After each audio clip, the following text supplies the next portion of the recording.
પછી કરીએ. આપણે જે બીજા વક્તા છે એમને સાંભળવાના છે. એમનો હું પરિચય આપી દઉં. એમની 6 મિનિટ આપણે લઈ લીધી છે, એટલે ઝડપથી આપણે એમના ઉપર આવીએ. મિત્ર હિરેન્દ્ર પંડ્યા, મારા સાથી સહપાઠી આમ તો કહી શકું, અને સાથે નોકરી પણ કરી જુદી કોલેજમાં પણ એક વિસ્તારની અંદર, એટલે પીએચડી નો અભ્યાસ સરદાર પટેલ યુનિવર્સિટીમાંથી ગુણવંત વ્યાસ સાહેબના અંડરમાં કર્યો. હિરેન્દ્ર પંડ્યા ગુજરાતીના અભ્યાસુ છે. સિનેમા અને નવલકથા ઉપરથી બનેલી ફિલ્મ, એના ઉપર એમણે પીએચડી નું સંશોધન કાર્ય કર્યું છે. અત્યારે જે ગુજરાત જેનાથી જાણીતું છે એવા મોદી સાહેબ, ભારત જેનાથી જાણીતું છે, વિશ્વ જેનાથી જાણીતું છે એવા મોદી સાહેબના ગામમાં તેઓ વડનગરની કોલેજમાં ગુજરાતીના અધ્યાપક તરીકે સેવા આપે છે. મારી સાથે વિસનગર પણ એમણે ઘણું કામ કર્યું છે. અને ખાસ વાત એ કહું કે વાર્તાનો રસ એમનો વિષય છે. એમનો તો વિષય છે, પણ એમની પત્નીનો પણ વાર્તાના રસનો વિષય છે. પોતાનો રસ પોતાની પત્નીએ પણ એમણે ચખાડ્યો છે. એ બંને દંપતી વાર્તા સાથે છે, પણ મેં બંનેમાંથી એકને લીધા છે અને ફરી એમને ક્યાંક જોડીશું. મિત્ર હરેન્દ્રભાઈને વિનંતી કરું કે પોતાની વાત મૂકે. અને યોગાનો યોગ એવો છે કે અમે ત્રણે એક જ વિભાગમાંથી છીએ. હા, એક જ વિભાગમાંથી. સર હું આજે જોઉં છું એટલા માટે. વાંધો નહીં બેટા, પછી પર્સનલી જિજ્ઞાસા હોય તો તું વાત કરજે, આપણે વાત કરીશું. નરેન્દ્રભાઈ વેલકમ ફરી એકવાર. Okay ma'am, thank you ma'am. ભાઈ સરકારી વિજ્ઞાન વાણિજ્ય કોલેજ સોજીત્રા નો ગુજરાતી વિભાગ મિત્ર જિગ્નેશભાઈ વર્ષાબેન, અને અહીંયા જોડાયેલા બીજા અન્ય વિદ્યાર્થીઓ તથા જેમના માર્ગદર્શન હેઠળ મેં પીએચડી કર્યું છે સંશોધન કાર્ય, અને હજુ પણ જેમને હું ઘણી વાર પૂછતો હોઉં છું ત્યાં પહોંચો એવા આદરણીય ડોક્ટર ગુણવંત વ્યાસ સર, આપ સૌને મારા નમસ્કાર. શોધમાં મળી છે એનું શીર્ષક છે, અને કથાનક તો એકદમ સરળ છે. માત્ર એટલું છે કે એમ જેમ જિગ્નેશભાઈ જેમ વાર્તા પસંદ કરી હતી, જેમ એમાં એક પ્રેમી કપલ હતું ઈચ્છા અને અંકુરનું, એમ અહીંયા પણ છે એક નિધિ અને નિકુંજનું. ખાલી ફેર એટલો છે કે પેલામાં લગ્ન પહેલાની વાત જિગ્નેશભાઈએ લીધી છે, જ્યારે આ વાર્તામાં લેખિકા વાત કરશે લગ્ન પછીના 3 વર્ષ પછીના એક ઘટનાક્રમની. એટલે હવે જો ખરેખર તો મારે આના વિશે બોલવાનું હતું 2 દિવસ પહેલા, એટલે 20 તારીખે, પણ મારી અમુક પરિસ્થિતિને હું ન બોલી શક્યો. હવે જોગાનો જો એવો સંયોગ સર્જાયો કે એમની જે વાર્તા પસંદ કરી રંગ વાદળિયા, એના પાત્રો અને આના પાત્રો સાથે સાથે મૂકીને જો તમે વાંચો તો વાર્તા વધારે સારી રીતે સમજાય એ રીતની છે. તો મારો અસબાબ, સૌથી પહેલા તો તમે શીર્ષક જો તો અસબાબને આપણે જો ડિક્શનરી મિનિંગ જોઈએ તો ઘરનો સરસામાન, રાચ રચીલું, સામગ્રી, સરંજામ, એવું બધું કહી શકે. પણ આગળ એક શબ્દ મૂક્યો છે મારો. અહીં અગત્યની વસ્તુ એ મારાપણું જ છે. આખી વાર્તાનો જો કથા વસ્તુ કહ્યું તો 2 જ વાક્યોમાં કહી શકાય. ખાલી એટલું જ બને છે કે લગ્ન થયાના 3 વર્ષ પછી પણ નિધિ નિકુંજના અત્યંત પ્રેમ આગ્રહને વશ થઈને, એની દલીલોને વશ થઈને પિયર જવાનું ટાળતી રહી છે. અને એનું પિયર પાછું દૂર છે, એટલે એક જ દિવસમાં કે 2 દિવસમાં જઈને આવી શકે નહીં. અને હવે 3 વર્ષથી કંટાળેલી નિધિ નિર્ણય લઈ લે છે કે ગમે તે થાય, આજે નિકુંજ ગમે તે દલીલો કરે, આજે તો મારે પિયર જવું જ છે અને 3 મહિના રહીને પાછી ફરીશ. ત્યાંથી વાર્તા શરૂ થાય છે. હવે જુઓ, વાર્તા શરૂ થાય છે ત્યારે નિધિ આવું કે છે કે 3 મહિના રહીને પાછી ફરીશ નિર્ણય કર્યો. નિધિ જ બેઠી છે, નિકુંજ ઓફિસેથી આવે છે, એ એકદમ આમ બાદશાહ હતો એમ સીટી વગાડતો મોજથી દાદરે ચડે છે અને જુએ છે કે ઘરમાં બધો સરસામાન નિધિએ પેક કરેલો છે, એટલે પેલો તો ભાંગી પડે છે અને વિચારે છે કે હવે શું કરું, અને છતાંય એ જવાની હા પાડે છે. નિધિ જાય છે, પિયર જાય છે ખરી, પણ 3 મહિનાના બદલે માત્ર 15 દિવસમાં પાછી ફરે છે. અને એના મનમાં તો રસ્તે પાછા આવતા એવી કલ્પનાઓ ચાલે કે હું ઘેર પહોંચીશ ત્યારે શું હાલત થઈ ગઈ હશે, નિકુંજ કેવો ઘેર વિખેર થઈ ગયો છે, ઘર કેવું થઈ ગયું છે, મને જોઈને ગેલો થઈ જશે, કદાચ રીસાઈ જશે, અને હું એને ચા પીવડાવીશ સરસ મજાની અને ભેટી પડીશ અને એને વાલથી પંપાડીશ અને પાછું ઘર જેવું હતું એવું સુગંધને વ્યવસ્થિત કરી દઈશ. આવી કલ્પનાઓમાં રાજતી નિધિ જ્યારે ઘરે પહોંચે ત્યારે ઘેર જઈને શું જોવા મળે છે? ઘર એકદમ સુઘડ, સુવ્યવસ્થિત અને સરસ મજાના બટાકા પૌવા ખાતો નિકુંજ બેઠો હોય. એકદમ નિધિને આંચકો લાગે અને ત્યાં પાછો નિકુંજ ઉભો થાય અને સરસ મજાની એ નિધિને આવકારને શું કે જો કે મેં કેટલું સરસ મજાનું ઘર સાચવ્યું છે કે તું હવે તો આ વાતે તું ખુશ થઈ જાય અને તું મને પદ્મશ્રી નો ખિતાબ આપે એવું હું ઈચ્છું છું. એવું કરી અને આખી બધી ઘરની આખી પરિસ્થિતિ સમજાણ કે ના તારા ગયા પછી એક સરસ સંવાદ છે, પછી આપણે જોઈશું. પણ શું કે છે તારા પુણ્ય કે પછી મારું નસીબ એક નાનકડો પણ ઉત્સાહી નોકર મળી ગયો, બધું જાળવી લીધું અને પાછો કે ના તારા ગયા પછી પણ હું ખૂબ ખુશ રહ્યો છું. બરાબર છે. એટલે નિધિ તો વાચક થઈ જાય એ કે છે સરસ. શું કે છે નિધિ સાંભળે છે કે તારી ગેરહાજરીમાં હું ખરેખર ખૂબ આનંદમાં હતો, તારા મને કઈ તકલીફ નહોતી પડી, તું હજી એવી જ રહી, મારી ફિકર કરી અશક્ત બની ગઈ છે. જો આ નોકરની મહેરબાની. અને નોકરના બહુ વખાણ કરનાર નિધિ બેભાન જેવી થઈ જાય એટલે તરત પેલો નોકર આવીને કે ના ચિંતા ના કરો કે હમણાં જ બેન જી પેલા સાજા થઈ જશે, હું સરસ તમને ભાવે છે ને ફર્સ્ટ ક્લાસ કોફી બનાવી દઉં. અને પછી પાછો કે નિકુંજ કે જો કે નોકરને તું સાજી થાય એટલે સરસ મજાનું ઇનામ આપીએ તારા જ હાથે. અને નિધિ કે ના અત્યારે જ આપી દો. નિકુંજ પૂછે વારું શું આપવાનું છે? તો કહે અત્યારે એને રજા આપી દો. અને હું નિકુંજના ખોળામાં પડી લુસ્કા ભરી મોકળે મને રડી પડી. ત્યાં વાર્તા પૂરી થઈ. હવે જયારે આપણે વાર્તા વાંચીએ, આ તો મેં તમને એનું કથા વસ્તુ કહું. બે પાત્રો મેં કહ્યું કે નિધિ અને નિકુંજ પરણેલું દંપતી છે, 3 વર્ષ થયેલા છે અને 3 વર્ષ પછીના એક દિવસની ઘટના છે. વાર્તામાં જે અગત્યનું છે એ કથન કેન્દ્ર. આખી વાર્તા આપણે જોઈએ તો આપણને કહેવાય છે નિધિના મુખે છેક છેલ્લે લાંબા નિકુંજના સંવાદો જોવા મળે છે. વાર્તાને મેં મારી સગવડ માટે ખાસ કરીને સંકલન સમજવા માટે મેં એને 4 ભાગમાં વહેંચી છે. પણ આપણે જો જોઈએ તો આખી વાર્તામાં કથન કેન્દ્ર છે નિધિનું અને અંતે આવે છે નિકુંજનો એક સંવાદ, 1 કે 2 સંવાદો છે. બરાબર છે. જોડે જો જોઈએ તો વાર્તામાં માત્ર 2 જ દિવસ છે. એમ મેં તમને કહ્યું કે લગ્ન પછીના 3 વર્ષ વીતી ગયા છે અને નિધિ જાય છે પિયર અને 15 દિવસ રહે. પણ અહીંયા લેખિકાએ 15 દિવસનું સહેજ પણ વર્ણન કર્યું નથી. માત્ર 2 જ વાક્યોમાં એ 15 દિવસની વાત પૂરી કરી દે છે. એટલે આખી વાર્તામાં ખરેખર તો 2 જ દિવસ છે. જો જોઈએ તો એક દિવસ નિધિ પિયર જવા નીકળે છે તે, અને બીજો દિવસ નિધિ પિયરથી પાછી આવવા ફરે છે એ. આ માત્ર 2 જ દિવસમાં સરોજ પાઠક લગ્ન જીવનના 3 વર્ષ અને નિધિ પિયર જે 15 દિવસ રહે છે એટલી આખી બાબતોને આવરી લેશે. હવે આપણે વાર્તાને મેં કહ્યું કે એના જે વાર્તા જે ક્રમમાં ચાલે છે એને મેં 4 ભાગમાં વહેંચી. પહેલું તો આરંભ. વાર્તાનો આરંભ જે થાય છે તો તમે જુઓ કે પછી તું જવાનો નિર્ણય મેં કરી જ નાખ્યો. 3 વર્ષથી એકની એક દલીલો કરીને હું થાકી ગઈ હતી. એમ મનને લાચાર બનાવી દેવાની હવે મારી તૈયારી નહોતી. અહીંથી વાર્તા શરૂ થઈ એટલે આપણને ખબર પડે કે નિધિએ પૂરેપૂરો નિર્ણય કરી લીધો છે. નિકુંજના પરાધીન મોએ અનેકવાર મારો બાંધેલો સામાન છોડાવ્યો. એટલે નિધિએ નિર્ણય કરી લીધો છે, સામાન પેક કરી લીધો છે. એ વાર્તાની ક્ષણ છે જ્યાંથી વાર્તા શરૂ થાય છે. અને એ ક્ષણ ક્યાં પૂરી થાય છે? જે આપણે પહેલો ખંડ ગણીએ તો તમે જો કે આખરે 6 વાગ્યા અને પેલો નિકુંજ ઘરમાં પ્રવેશે. તો નિકુંજના પ્રવેશનું વર્ણન આપણે જોવા જોઈએ કે લેખિકા કઈ વસ્તુ પર ભાર મૂકે છે, કઈ વસ્તુને વિસ્તારે છે અને કઈ વસ્તુને ટૂંકાવે છે.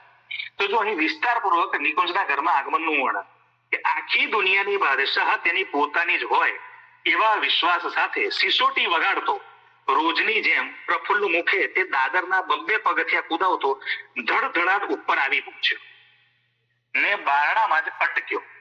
મેં આંખને ખૂણેથી જોઈ લીધો. તેની નજર ધરતી સામે મંડાયેલી વસ્તુઓ પર પડી. મેઘ વિસ્તર જોઈ એના પગ ઢીલા થઈ ગયા. ઘર બાર ખુવાર થઈ ગયા હોય ને કેડ ભાંગી પડી હોય એવા અનાથ નિરાશ્રિત માણસની જેમ ખૂબ જ ઢીલા પગે તે ખુરશી પર પછડાઈને બેઠો. ખુરશીએ પણ જમીન સાથે ઘસાઈને ચીસ પાડી. ઘરમાં દેખાતી હોનારત પ્રત્યે આંખે ન મંડાતી હોય તેમ નિકુંજ ટેબલ પર માથું ઢાળી બેસી રહ્યો. તમે જો આ બધું જ વર્ણન નિધિની આંખે થઈ રહ્યું છે અને આપણે જોઈ રહ્યા છે કે શું થઈ રહ્યું છે. મેં તમને કહ્યું કે વાર્તાના આરંભે નિધિએ જવાનો નિર્ણય લીધો, નિકુંજનું આગમન, નિકુંજનું ઢીલા પડવું અને પછી નિધિની વિદાય થાય તે નિધિ કે હું જઉં છું. બરાબર. તો આવો વાક્ય છે કે 3 વર્ષે જાઉં છું એટલે 3 માસ તો વિચાર છે. જો તને કાંઈ અધવચ્ચે જેની વાત અટકાવતો નિકુંજ કહે ભલે ભલે તેણે વચ્ચે જ મારી વાતને સીલ કરી દીધી એ એક જ શબ્દથી. નિકુંજની એ લુખ્ખી વિદાય, અહીં ખાસ શબ્દો યાદ રાખજો, લુખ્ખી વિદાય કાંટાની જેમ મનમાં ભોંકાઈ રહી. વાર્તાનો પહેલો ખંડ પૂરો થાય છે એમ જો ગણીએ તો. પછી બીજો જે ખંડ શરૂ થાય છે, આપણે સામાન્ય રીતે શું મને કે નિધિ પિયર જવા નીકળી છે તો રસ્તાની વાત આવશે, અથવા પિયર કેવી રીતે પહોંચે તો પિયરિયાઓની વાત હશે, એવી કોઈ વાત નથી આવતી. પણ સીધું જ પછી જે વાત ચાલુ થાય છે તે શું છે કે નિધિના સ્વગતોક્તિઓ વડે, નિધિના કથન વડે નિકુંજ એને કઈ કઈ રીતે પિયર જતા 3 વર્ષ સુધી રોકતો રહ્યો હતો એનું લાંબુ નિધિના મુખ્ય આવતું વર્ણન હોય એ રીતે આવે. ત્યાંથી બીજો ખંડ શરૂ થાય છે. તો ક્યાંથી શરૂ થાય? જો તદ્દન જિદ્દી બાળક જેવા નિકુંજે છેલ્લા 3 વર્ષથી મને નજર કેદ કરી હોય તેમ પિયર જવા જ નહોતી દીધી. અહીં જિદ્દી બાળક જેવા આ જે એને વિશેષણ વાપર્યું છે ખાસ નોંધવા જેવું છે. શરૂઆતમાં તો મને મારે નવજીવનનો સહજીવનનો કેફ ચડ્યો હતો એટલે મસ્તીમાં આવી જઈ એના એ તોફાનોથી હું એને નમતું આપતી. બરાબર છે? એટલે તમે જુઓ કે વાત શું છે કે 3 વર્ષથી નિકુંજ એને રોકતો રહ્યો છે એ વાત હવે આપણને કહી રહી છે કથક તરીકે કે નિકુંજ અનેક રીતે દલીલો કરી મારી બધી યોજનાઓ દોડવા મળી ગઈ. દરેક વખતે લડતના નવા વ્યૂહ રમતી તો સામે એ પણ બચાવવામાં આવી જતો. 8 દિવસ પહેલા હું દલીલો ચાલુ કરું તો એ પણ કરવા મળતો. જેમ કે પછી એ લખે છે કે હવે તું જવાની જ છે ત્યારે મારે માટે ડબ્બો ભરીને જૈનો બનાવે તેવા ખાખરા તરીકે છે. મને બહારનું સત્તું નથી એ તો તું જાણે છે.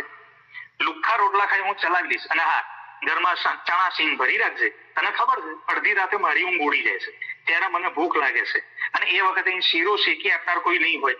અને જો તું જેટલા દિવસ રહેવાની હોય એટલા દિવસ ચાલે એટલા ધોયેલા કપડા ગોઠવી જશે, નહીં તો રસ્તે મેલા ગેલા કપડા પહેરીને આવજા કરીશ તો લોકો મને ભિખારી જાણી હાથમાં પૈસા મૂકવા તૈયાર થઈ જશે.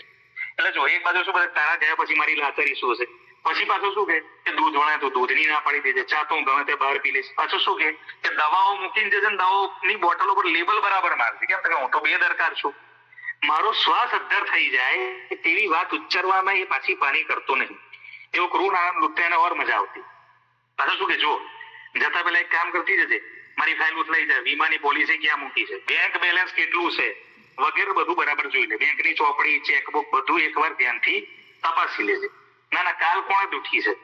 અને આ જો આવી એવી વાતો સાંભળીને બિચારી ગભરાઈ ગઈ હોય નિધિ, ત્યાં પાછું શું કે છેલ્લે કોઈક વાત એના અમારી ઓફિસનો પેલો મલિક કેટલીક વાર ગાનારીની મહેફિલની વાત કરે છે.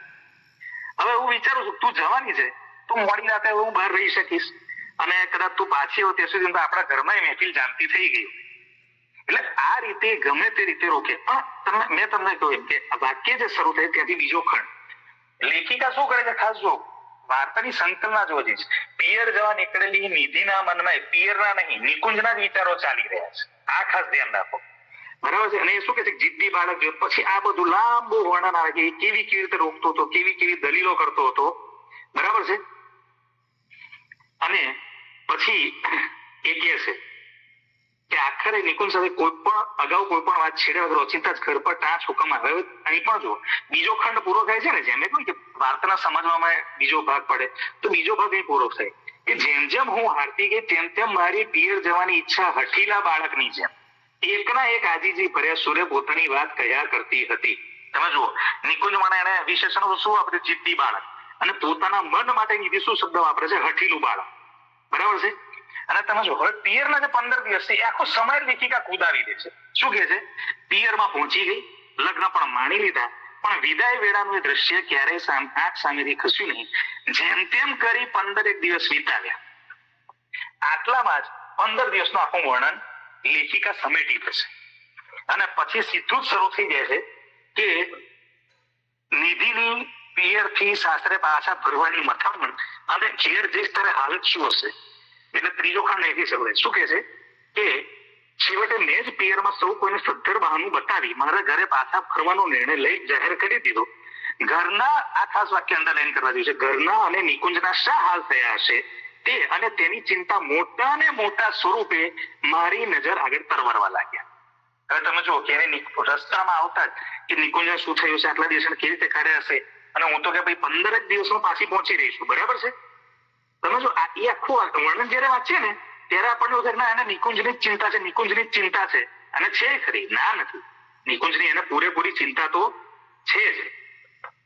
અને કે છે ખરી કે હું ઘેર પહોંચીશ એટલે એને સાચે સાચું કહી જ દઈશ કે મારા હાલ તો વળી એથી ભૂંડા હતા. બરાબર છે?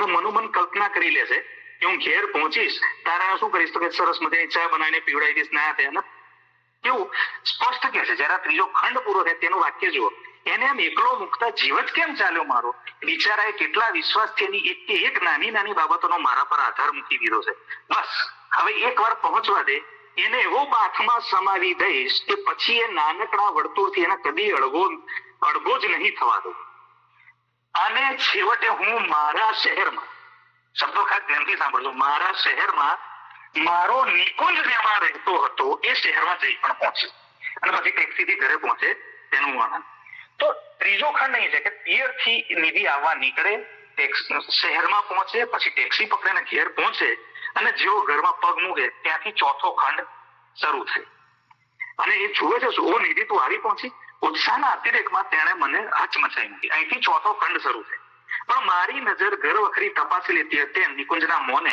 અને ઘરના વાતાવરણને જોઈ વળી નિકુંજના પ્રફુલ્લ મોએ બટાકા પૌવાની રખાવી અને ઘરના બદલાયેલા વાતાવરણને જોઈ મારી નજર ઘરમાં લૂંટાયેલા અસબાબને જોઈ મોટી પડી હોય તેમ મારા હૈયામાં જ ઊંડી ઉતરવા માંડી અને પછી નિકુંજ તો બતાવતો જો કેટલું સરસ ઘર સજાવી દીધું છે કેટલું સરસ રીતે અહીંયા આખું ઘર જાળવ્યું છે તારા ગયા પછી પણ અને પાછું કે જો તમે જો નિકુંજ એની સાડીને પણ સળ પડવા નથી દીધી પલંગની ચાદરો પણ જાળવી છે એ નિકુંજ તો વિચારો ઉત્સાહમાં છે કે નિધિ આ બધું જોશે એટલે ખુશ થઈ જશે ના નિકુંજે ખરેખર ઘર જાળવ્યું બરાબર છે એવું વિચારીને ખુશ થઈ તે નિકુંજ બધું બતાવી દેતી નિધિને કે જો અને કે છે જો અરે હા નિધિ શું કહું તારા પુણ્ય કે પછી મારો નસીબ પાત્ર એક નાનકડો પણ ઉત્સાહી નોકર મળી ગયો છે બસ વાત ન પૂછ એને તો પતિવ્રતા પત્ની જેવી મારી સેવા કરવા માંડી છે મોંમાંથી બોલ પડે એ પહેલા તો માંગ્યું બધું હાથમાં 4 દિવસનું બધું કામ ઉપાડી લીધું છે અને જુઓ એ લાંબો જે નિકુંજનો સમસ્યામાં છેલ્લે વાક્ય આવે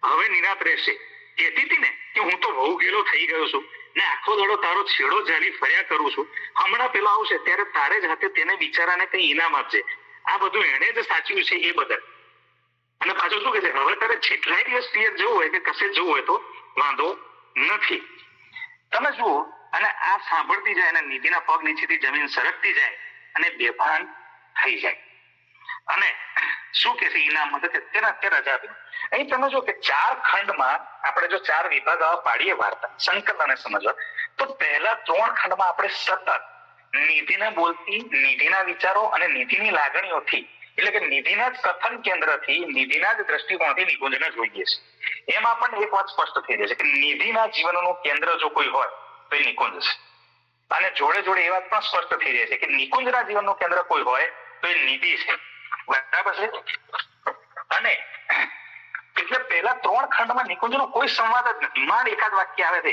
બાકીના વિધાનો આવે છે ખાસ કહું પણ એ વિધાનો કોની યાદ રૂપે આવે છે નિધિ યાદ કરતી હોય ભૂતકાળને એ રીતે એટલે નિકુંજ વર્તમાનમાં બોલતો હોય એ રીતે નથી આવતા નિધિ યાદ કરતી હોય એ રીતે આવે છે અહીં આપણને સમજાવવું જોઈએ કે નિધિને નિકુંજના એક વાક્ય એક સંવાદ પણ યાદ છે બરાબર છે અને છેલ્લે જયારે નિકુંજ બોલવાનું શરૂ કરે છે નિધિ ચૂપ વાર્તાની સંકલન અહીં છે કે શરૂઆતમાં નિકુંજનું ચૂપ રહ્યું છેલ્લે નિધિનું ચૂપ થયું અને તમે જો અહીંયા જોવા જેવું છે કે જિગ્નેશભાઈ જે વાર્તાની વાત કરી એમાં અંકુર તો પેલા પત્રોની વાત ચૂપ રહેશે બરાબર એટલે એક રીતે ખેલ રમે છે પણ અહીં નિકુંજ ખેલ ન સમતો એ તો વિચારો વિચારે છે નિધિને તકલીફ ના પડે એ ખુશ થાય એને પ્રેમ મળે એવું વિચારીને આખી વાત કરે છે પણ થાય છે ઉલટું કારણ કે વાર્તાને જો આપણે ફરી વાર ધ્યાનથી વાંચીએ એના શીર્ષકને સમજીએ તો ખ્યાલ આવે આ અસબાબ આ રાચ રચેલું એની આગળ જે મારાપણું છે આ મારું છે એ પ્રબળ અધિકાર ભાવ પ્રેમમાં જે પ્રબળ મમત્વ ભાવ હોય જે પ્રબળ અધિકાર ભાવના છે એટલે પ્રેમનું જે એકદમ જુદું રૂપ છે ને પ્રબળ તીવ્રતમ મમત્વ ભાવ વાળું અધિકાર ભાવ વાળું એ અહીં લેખિકાએ નિધિના પાત્ર વડે બતાવ્યું છે અને જોવા જેવું એ છે કે નિધિ બિચારી શું અનુભવે છે છેલ્લે એ તો નિકુંજને ખ્યાલ જ નથી આવતો મારો અસબાબ લૂંટાઈ જવાની ભાવના છે હા એક્ઝેક્ટલી મારો અસબાબ અને કે છે કે ભાઈ આ કોનું ઘર છે મારું ઘર છે ચોખ્ખો એક સંવાદ બહુ સરસ છે જિગ્નેશભાઈ સરસ યાદ કરે ત્યાં છે મારા હાથે સજાવેલું ઘર ત્યાં છે મારો નિકુંજ હું ક્યાં આવી પડી છું આ કોનું ઘર છે મારી આસપાસની આ બધી નવી વ્યવસ્થાએ શું મને મારા જ ઘરમાંથી ઉંચકીને બહાર ફેંકી દીધી છે એટલે અહીં મારો અસબાબ એટલે શું માત્ર ઘરનો રાજ છે ઘરનો સરસામાન ના નિકુંજનો અદમ્ય પ્રેમ ભાવ, નિકુંજ જે હૃદય નિધિ પર આશ્રિત છે, એ ગમે છે નહીં, એ જ એના માટેનો સ્વાદ છે. એટલે આ વાર્તા ખરેખર તો શેની છે? તીવ્ર પ્રેમની, તીવ્ર અધિકાર ભાવ વાળા પ્રેમની, અને એમાં પાછી એકબીજા માટેની લાગણી તો ભળેલી જ છે. તો આ મારો અસ્વાદ, એમાં ખરેખર તો ઘરનું રાજ રચેલું નહીં, પણ મારો નિકુંજ એવો ભાવ રહેલો છે, એમ હું માનું છું. અને અહીં મારી વાત હું પૂરી કરું છું. કોઈ સવાલ હોય તો આપ પૂછી શકો છો. હા, જોડે એક વાત ઉમેરી દઉં કે આની સાથે જ બીજી 2 વાર્તા પણ મારા મનમાં સતત ચાલતી રહેતી વાંચતી વખતે. એક છે જક્ષણી રામનારાયણ પાઠકની, અને બીજી બહુ સરસ, કદાચ જિજ્ઞેશભાઈ જે સંપાદન કર્યું હતું એમાંય હશે, એડે નહીં તો બેડે, પન્નાલાલ પટેલની. ત્યાં પણ પેલા જે નાયક છે એનો મિત્ર કહેતો હશે કે ભાઈ તને મોહિણી લાગી છે, ભાભીની મોહિણી લાગી છે, પણ ખરેખર શું બને છે તો ભાઈ જે નાયિકા છે એને પણ આવવું હોય છે, એટલે હાથે કરીને એને ઉશ્કે રહેશે ને પેલા ઉઠાઈને નીકળી જાય. પછી જયારે એનો મિત્ર કહે છે કે ના, મોહિણી તો ભાભીને પણ લાગી છે. તો એ 2 વાર્તા પણ અહીં યાદ આવતી રહે. એમ સરસ મજાના દાંપત્ય જીવનની અને એમાં પ્રબળ એવા અધિકાર ભાવ, એમ પ્રેમનું એક જુદા જ પ્રકારનું રૂપ આપણને મારો અસ્બાબ વાર્તામાં વાર્તા લેખિકા બતાવે છે. અહીં મને બોલવા માટે તક આપી એ બદલ સોજિત્રા કોલેજનો મિત્ર જિજ્ઞેશભાઈનો, આપ સૌ વિદ્યાર્થીનો, અને અહીંયા ઉપસ્થિત એવા મારો ગુરુશ્રી મનોજ વ્યાસ સર, આપ સૌનો હું આભારી છું. વિદ્યાર્થી મિત્રોને કોઈ પ્રશ્ન છે?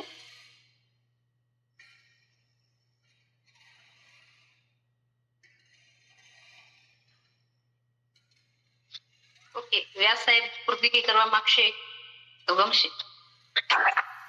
બંને વક્તાઓ સમર્થ છે એટલે પૂર્તિનો તો સવાલ જ નથી.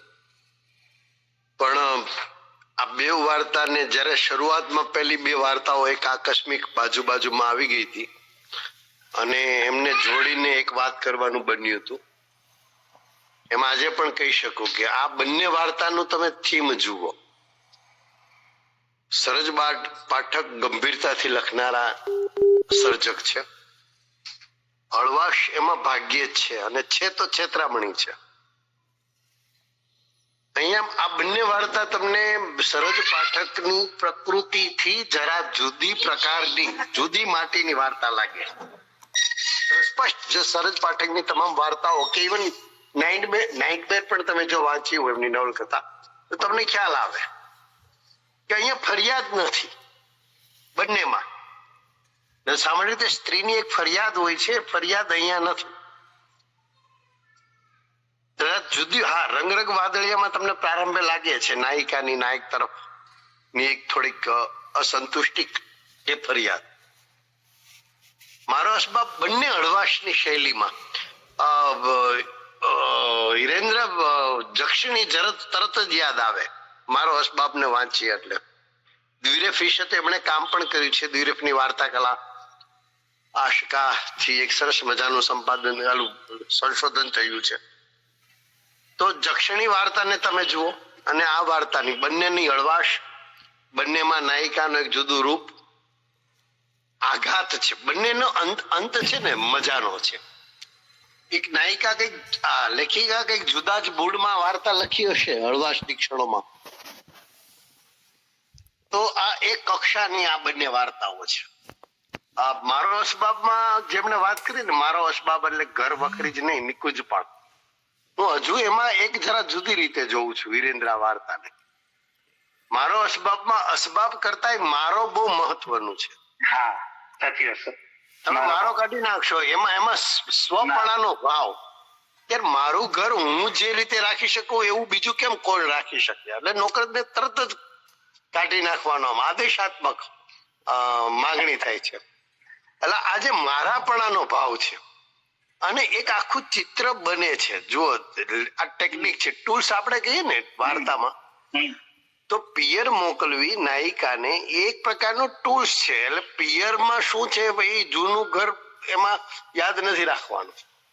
એ બળવંતરાય જુદા છે, જૂનું પિયર ઘરવાળા. અહીંયા તો એ જાય છે નિકુંજનું જ પાત્ર, નિકુંજની ગેરહાજરીમાં નિકુંજના પાત્રની એક આખી રેખા રંગ સભરની ઉમેરાય છે અને એમાંની એક જ રેખા બાકી રહે છે એ છેલ્લા દૃશ્યમાં. મિત્રો, વિદ્યાર્થીનો મિત્રોને ખાસ કહેવાનું, એમને 4 ખંડ કીધા, એ ઓફિશિયલી કે એમ તમને વર્ગીકરણ એમાં થયું નથી વાર્તામાં. પણ એક અભ્યાસ માટે શું કરી શકાય, વાર્તાને કઈ રીતે જોઈ શકાય, ઉકેલી શકાય? એમણે પ્રારંભે જ કીધું કે આની રચના રીતિની દૃષ્ટિએ હું મારી રીતે આને વાર્તાને 4 ભાગમાં વહેંચીશ. તો સરસ, એને 4 ભાગ, અને એમાં ઉપજતું નિકુંજનું ચિત્ર નાયિકાની દૃષ્ટિએ. અને તમને એવું લાગે છે કે હવે ઘરે આવશે એટલે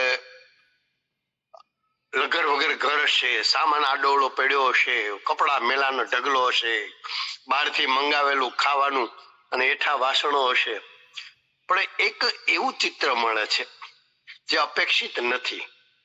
જોતા સારું છે, બધું જ વ્યવસ્થિત. સ્ત્રી શું આમ ખુશ થવી જોઈએ કે વાહ, ચાલો તમે મારા આવીને મારું કામ ઘટાડી દીધું. મને તો ટેન્શન હતું કે વાસણનો ઢગલો હશે ને કપડાનો ઢગલો હશે ને મારે બધું કરવા. હાશ, મને આરામ છે. સામાન્ય રીતે આ ક્યારે બની ખબર? 15-20 વર્ષના દાંપત્ય જીવન પછી જો નાયિકા આવી ને આવું ઘર જોયે ને, આ અમારા અનુભવ છે, પેલા તમારા છે. તો એ નાયિકા એમ કે ના સરસ, લે આવું, હવે મને વાંધો નહીં, હવે તમે કેળવાઈ ગયા છો, હવે વેલ ટ્રેન, હવે તમે મારા પાકા વિદ્યાર્થી, એમ હવે તમે બધું કરી શકો છો, એમ કરાવી શકો છો. અહીંયા આઘાત છે, નહીં આ તો હું જ કરો, મારો અધિકાર છે, મારો અસબાબ છે ને હું જ ગોઠું. હું ન હોઉં તો એક વિખેરિત ચિત્ર હોવું જોઈએ, એ નથી મળ્યું એનો આઘાત છે. તમે જુઓ, આની મજા એ છે, નથી જે અપેક્ષિત અને એ જુએ છે. સારું છે દ્રશ્ય, બધું ગોઠવાયેલું છે, સુવ્યવસ્થિત છે, પણ એ સુવ્યવસ્થા જ અહીંયા અવ્યવસ્થા જ સર્જી દે છે નાયિકાના ચિત્તમાં. અને એ પ્રેમને આમ સ્પ્રિંગને દબાવ્યા પછી જેમ છલાંગ લાગે ને, એમ નાયિકાનો નાયક તરફનો પ્રેમ અનહદ વધી જાય છે. એવું જ રંગ વાદળિયામાં છે. જિગ્નેશભાઈ પણ એટલા જ વિદ્યાર્થી અભ્યાસુ છે, અને શિક્ષક હંમેશા આજીવન વિદ્યાર્થી હોવો જોઈએ. એટલે એમણે રંગ વાદળિયા વિશે પણ કીધું. વાદળિયા એટલા, વાદળીને કોઈ આકાર નથી હોતો, અને સૂર્યના શેડ્સ, કિરણો એના ઉપર પડે અને એના રંગો બદલતા જાય, એમ નાયિકાના ને નાયકના ચિત્તના રંગો એ વાર્તામાં બદલતા રહે છે. એટલે એ રીતે વાર્તાને જોવા જોઈએ, હળવાશ ભરી શૈલીમાં અને પૂરેપૂરી નાટકીય, નાટ્યાત્મક પણ કહી શકીએ. એના અંત તમે જુઓ પૂરેપૂરા. આજનો સર્જક કદાચ આ પ્રકારની વાર્તા લખશે તો એ સ્વીકૃતિને નહીં વરે. એમ પ્રતિષ્ઠિત કે સિદ્ધ વિવેચકો, મીમાંસકો કે વાર્તાકારો એમ કહેશે કે નહીં, આ તો એક ચીલાચાલુ પરંપરિત વાર્તાને અંતે પેલો જે ડંખની જે વાત આવે છે કે એ પ્રકારની વાર્તા છે. આમાં તો કશું નહીં, નવું કશું નથી કર્યું. સરજ પાઠક નાટ્ય એટલે શૈલી એની નાટ્યાત્મક છે. શરીફાબેન એમને રેફરન્સ સરસ આપ્યો. શૈલી આરંભથી તમે જુઓ, આ કે વ્યવહાર ભાષા નથી, એમાં વ્યવહાર ભાષા ઓછામાં ઓછી તમને જોવા મળે છે, સિવાય કે નાયિકાના ચિત્તમાં જે ચાલે છે તે. આ તરફ નાયક સરસ્વતી ચંદ્ર સુધી લઈ જાય આપણને પત્રો. તમે જો કે પત્ર પરંપરા આપણી કથા સાહિત્યમાં એક જુદા અભ્યાસનો વિષય બને. એ રીતે પત્રને એક ટૂલ્સ તરીકે, એક ઉપકરણ તરીકે, વાર્તાના એક આ વાર્તા માટે એમ એક અનિવાર્ય એવા પાસા તરીકે, અને એ ટપાલ જ, એ પત્રો જ આખી અંતને પરિવર્તી શકે છે. બધું જ આપી દેવું, બંને છેડે નાટક ચાલે છે. અને એ રીતે જુઓ તો કે આખું નાટ્યાત્મક, નાટકીય એવું હળવાશનું, અને છેલ્લે પછી સમર્પણ ભાવ બંનેમાં એ છે.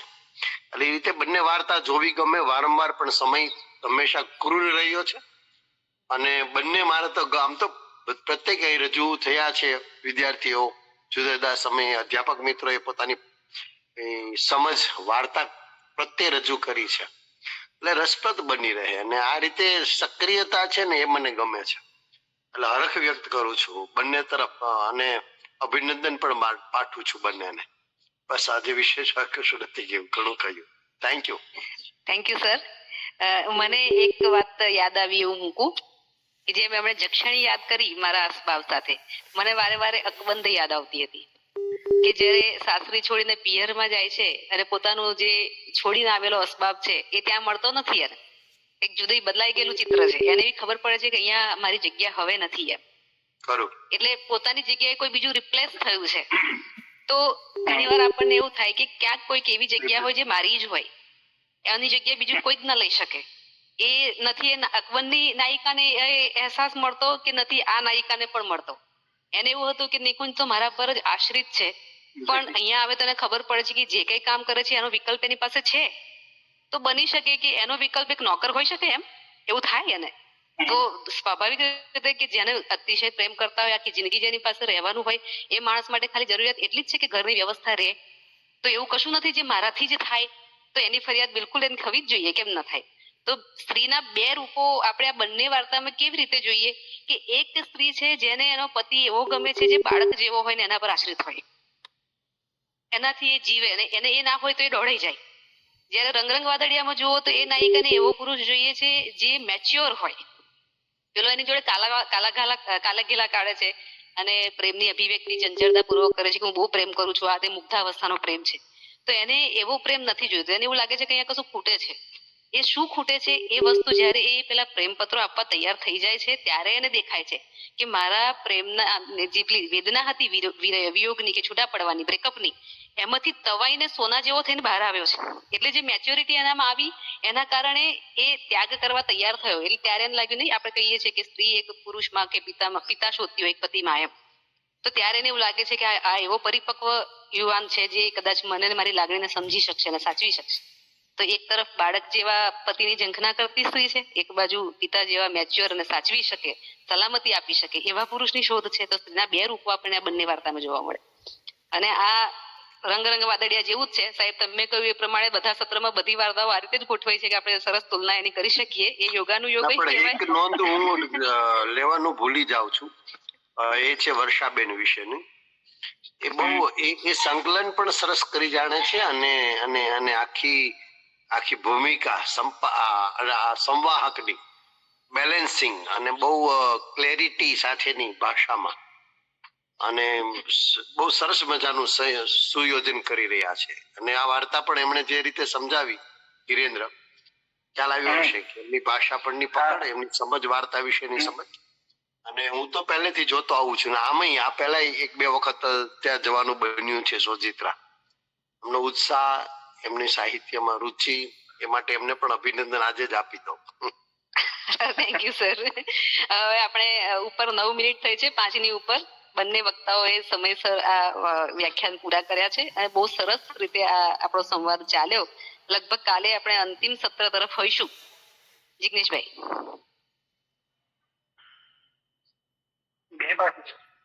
બે બાકી છે એટલે અચ્છા, નિયતિબેન નું અને જિગ્નેશભાઈ નું 2 છે.